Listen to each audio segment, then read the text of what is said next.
out, the number of students, as the arrow over to the side says that we have changed in H students. But if you go through and looking at the percentage of composite scores, you see the difference in that. We're looking at the middle school. That's my biggest area of concern, because the middle school is one that carries the most weight, and that's where we usually get punched at with that.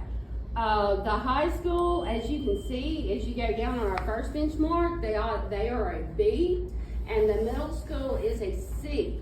The middle school has never been a C. We have, over to that side, we grew 106 points from the map to this on our first benchmark. And with the high school, it did go down, but that's because we have a smaller testing grade right there in that area. And so overall, that made over the overall composite score a C, which we raised to 52.10%.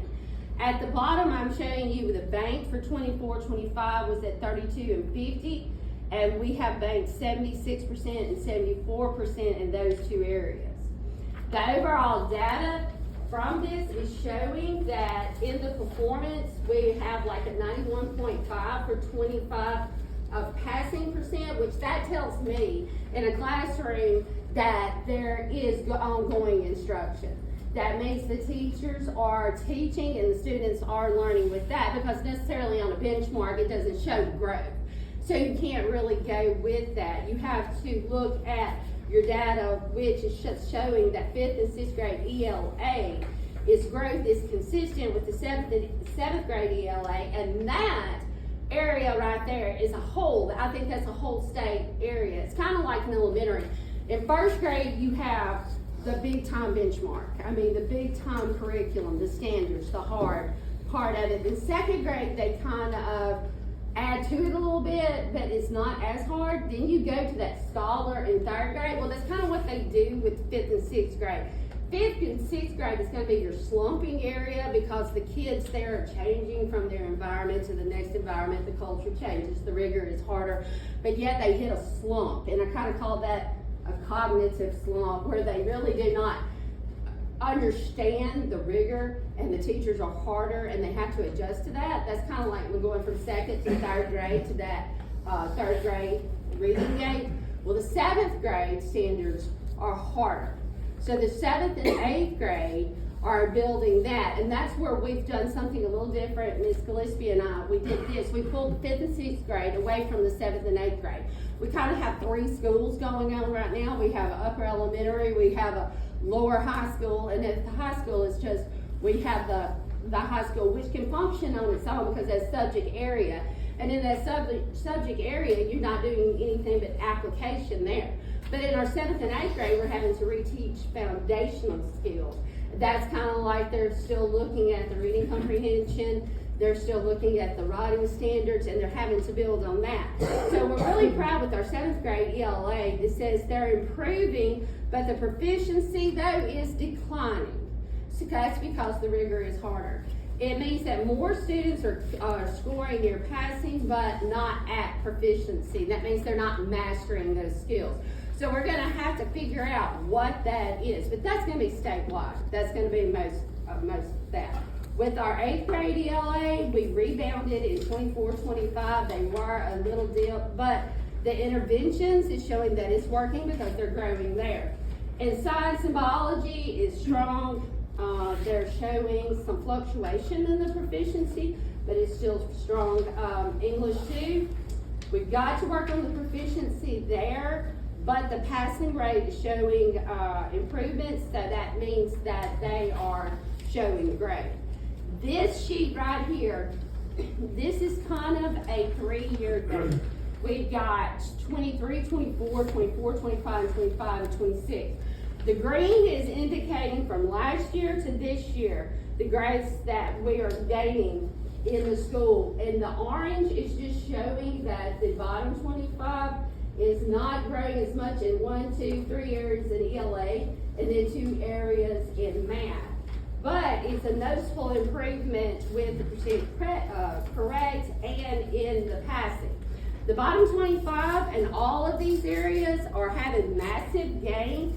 They are so it's showing that the targeted interventions are working, so the teachers are working more in the interventions. I think that teachers are better interventionists than anyone else because they know their students, they know what they need, and they sit down and work on those targeted skills.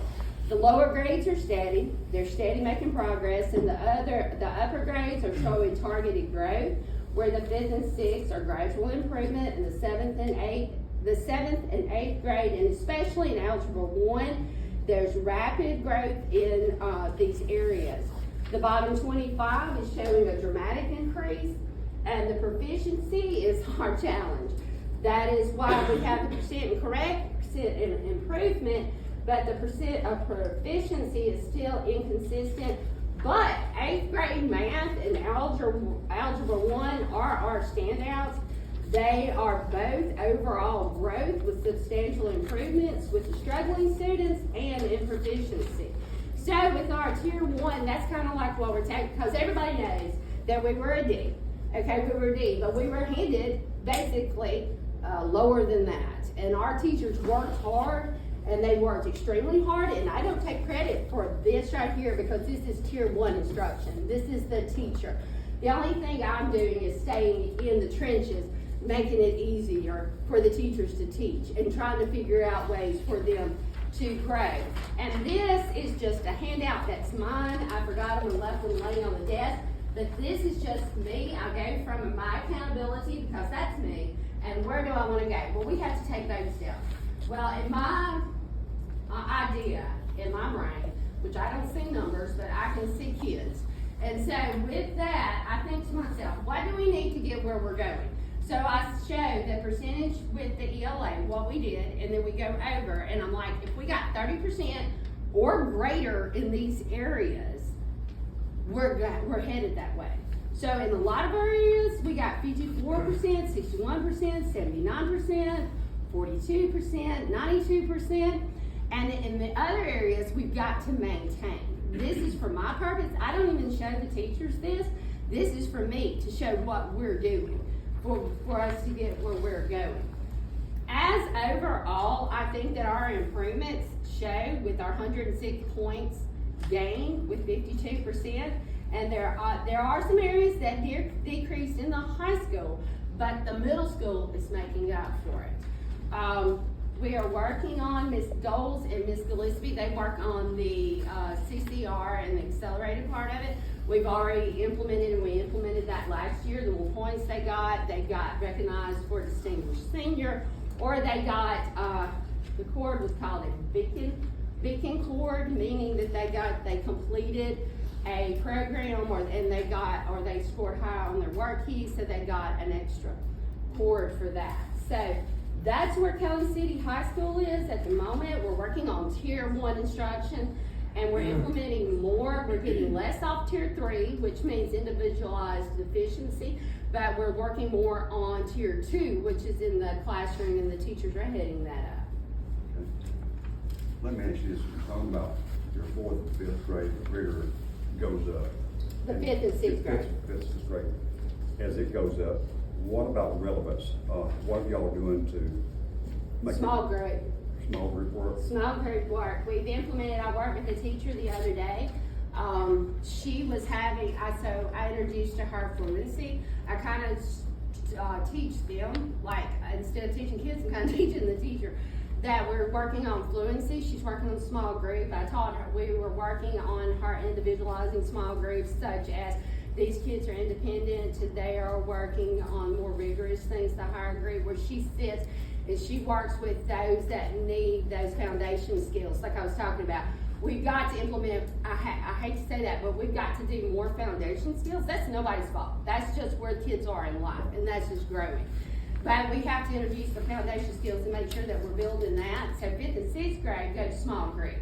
We've implemented the teacher tables in the classroom. We're doing the small group, and we're doing that where they get pulled for tier 3. And I'll tell you this too, where we're working on building with our 7th and 8th graders, is we have a time set from 7:45 to about 8:30 in the morning where we're doing nothing but interventions. And they go to every class for a different intervention. If it's math, they'll go to, if it's eighth grade math, they go to eighth grade math teacher, if they score. And we are able to move those kids around during this time, so that everybody gets their individualized lesson, because I'm really big into individualizing kids.